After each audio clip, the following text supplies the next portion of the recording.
today's world, there's billions of dollars to be made from one thing: your attention. And that's why short form content is king, because the sad reality is that everything is made for you to click. It's very captivating, it's quick content, and it makes your brain rot. Everything is made to hack that quick dopamine system, the system that keeps you scrolling for hours without teaching you anything meaningful, and to keep you on the social media platforms. But there is one habit, a $0 habit, that I didn't need to pay for a course, coach, or a mastermind group. And this habit completely shifted how I spent my time on social media, how I worked, and just how I lived in my 20s. It was simple and it was a bit boring, but in a world where everything is so fast-paced, I think it was the perfect thing to ground me.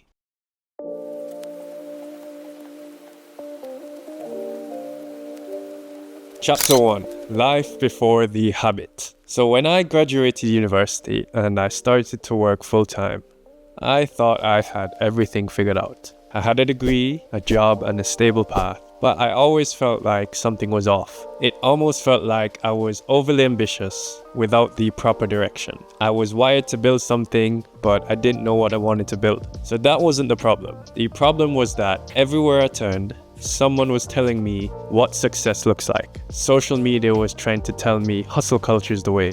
I need to be making more money, I need status, luxury, all these things. Friends would tell me, you have a good job, stay on the stable path, stick to what you studied, you don't need to take risks. And of course, my parents and family also doubled down on this stable career path. When I looked to YouTube, it was filled with advice that contradicted itself. Hustle harder, work harder, wake up at 4 a.m, never sleep, invest in crypto, and then you'll be a billionaire. And what I noticed was it was all noise, and a constant flow of noise that would put you in decision paralysis. I found myself always busy, but I wasn't moving forward towards anything meaningful. And this was at that one point when I realized I wasn't short on ambition, but I was possibly short on proper perspective. And that's when I stumbled back into reading books. So chapter 2, the habit itself, reading. So I do call it the $0 habit because a lot of books online are free. And simply by reading books, it's not the most glamorous thing. It's not that trendy, and it's definitely not the most aesthetically pleasing to see on Instagram. But without a doubt, it has been the most life-changing habit I've had in my 20s. Here's why. Books gave me mentors I could never afford, not only with money, but socially. And books have a much higher barrier of entry than a lot of short-form content you see on social media. So BRAINROT content and scams don't really make it to this stage, and even if they do, they won't be the most popular books. So think about it. There's a reason why Warren Buffett says he spends 5 to 6 hours every day reading. And if you think about it, videos are much similar to reading. And for a lot of us, if we switched the time we spent watching videos into reading books, we can easily meet that 4-hour mark. Books are one of the easiest and cheapest ways to download decades of someone else's experience straight into your brain.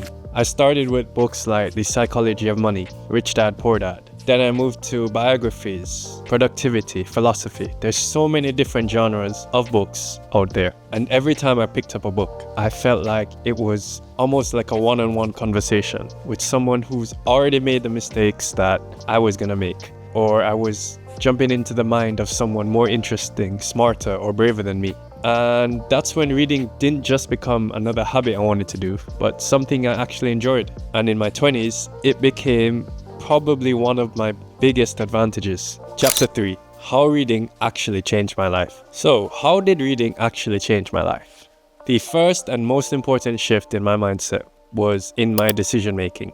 When you learn from so many nuanced and different perspectives, you stop reacting to life and start thinking about it in the ways that you want to. If you want to think about it in the long term or short term.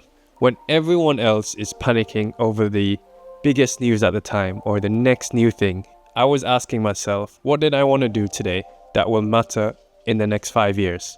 The second biggest change was my confidence. When you spend time learning from really great people, you learn their story, you borrow from their perspective.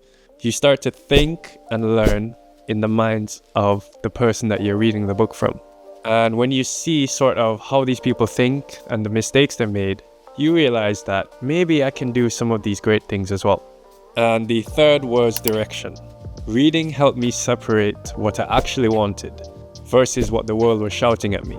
The more I read is the less I compared myself to others. Because unlike social media, a lot of the books go much deeper than just a person's highlights.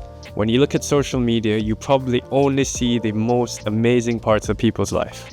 So instead of drowning in online noise, I was quietly building my own foundation, learning from other great people's perspectives. And the most expected thing was that the more I slowed down reading books, was the faster I actually made moves in real life. So chapter 4, how you can start today.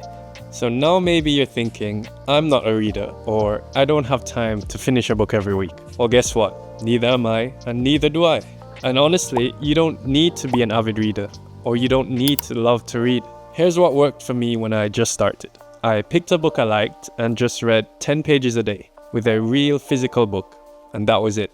For me, I picked books that spoke to the problems I was dealing with, or just had an interesting cover. I didn't focus on finishing the book, and I skipped the chapters that I wanted to. I focused at the time on self-help books and started to apply those lessons in real time. I really enjoyed, at that moment, learning from other people. Maybe it's just one idea, one shift or one change, how you think or act. But that book can give you the inspiration to change your whole life. So even if you read 10 books and you forget everything, for me, reading isn't a race. It's the way to build clarity. So in those 10 books, if you just learn one lesson, one mindset change, I think it's worth it. So in my 20s, the $0 habit that gave me more than any course, any coach, or any mastermind group could ever was reading.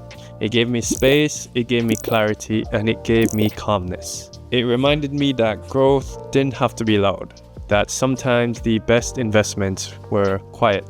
They weren't flashy, they were slow, and they compounded over time. So if you're lost and looking for some perspective, start with one book that you think will speak to you. You don't need to finish it, you don't need to tell anyone or impress anyone with what you're reading, but maybe there's one idea in that book that will resonate with you. If you do, please subscribe to this channel. I make videos for people in their 20s who are figuring it out. And let me know in the comments, what is one book that changed your life?